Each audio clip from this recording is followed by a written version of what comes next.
Welcome, dear listeners, to another episode of Another Lecture. I am Professor Alexei, and alongside me is our brilliant doctoral student, Priyanka. Together, we shall embark on an exploration into the rich tapestry of one of the most iconic bands in rock history, Foreigner. Thank you, Professor. Hi, everyone. Today, we'll explore Foreigner, a band that managed to uniquely blend British and American musical influences into a sound that resonated globally. It's important to understand that Foreigner's inception in 1976 marked a confluence of transatlantic influences in rock music. In layperson terms, the band was initially formed by Mick Jones in New York City, strategically combining talents from both sides of the Atlantic to create a distinct sound. Now, moving forward, from a more analytical standpoint, we observe a fascinating interplay of musical styles within their work, reflecting broader trends in rock music during the late 70s and 80s. It makes me wonder how their sound evolved over time. Can we say that their British-American dynamic was instrumental to their success? Indeed, Priyanka. The synergy between British rock's progressive elements and American rock's mainstream appeal facilitated their global success. They've sold over 80 million records worldwide.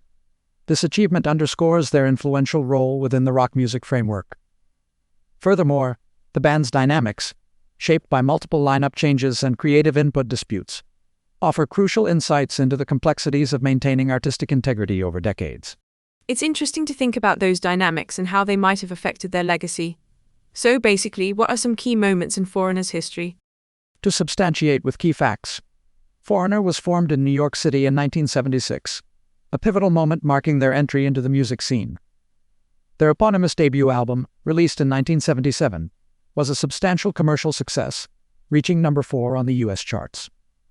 This was followed by their 1981 4 album, which dominated the charts, spending 10 weeks at number 1 in the US.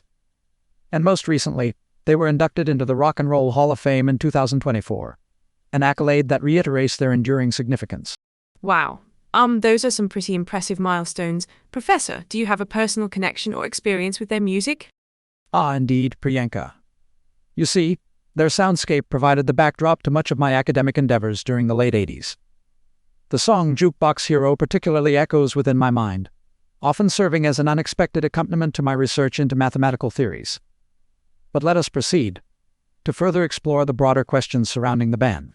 Now, let's consider the first question: the importance of Ian MacDonald's contributions to Foreigner. It's crucial to understand that MacDonald, a founding member of King Crimson, brought with him an array of prog rock influences and multi-instrumental skills. However, there has been much debate regarding the recognition of his contributions relative to other band members.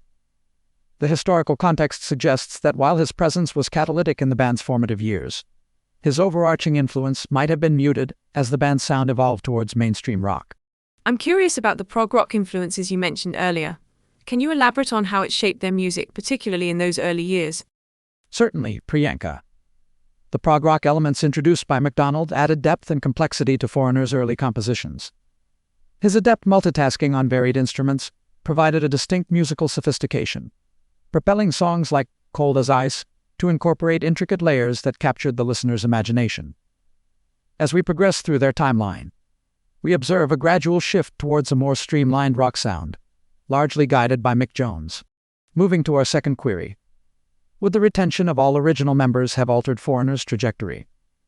Theoretically speaking, had the original ensemble remained intact, it is plausible to argue that their music might have veered into experimental territories.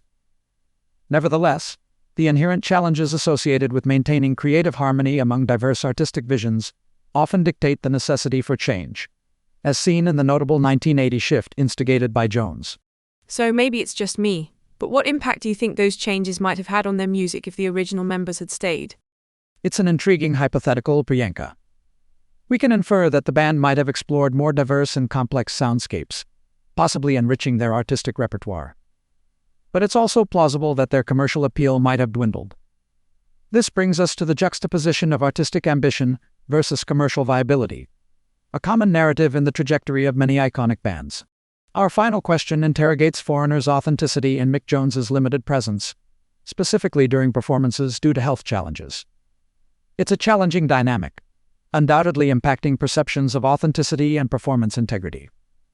However, one could argue the underlying musical spirit continues to thrive, upheld by the remaining members and their steadfast devotion to the band's legacy.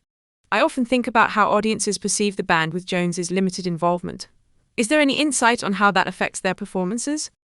Audience reception, Priyanka, often reflects a mixture of nostalgia for the original sound and an acceptance of evolving dynamics. Clearly, regular attendees may sense a departure from the original lineup's charisma. Yet, the resilience of Foreigner's melodic imprint ensures a continued appreciation for their timeless hits.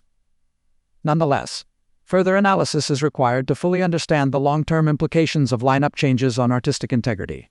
In conclusion, Foreigner's journey underscores their substantial impact on the global rock music landscape.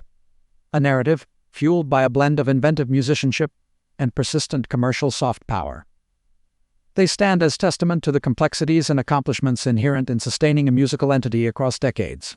Yes, and as we've seen, their story offers insights into band dynamics and the implications of lineup changes. And if you're interested, maybe researching rock band evolutions could be a fascinating next step. Indeed, a topic worthy of further study. We wish all our listeners well in their academic endeavors. And thank you, Priyanka, for your insightful participation. Thank you, Professor Alexei.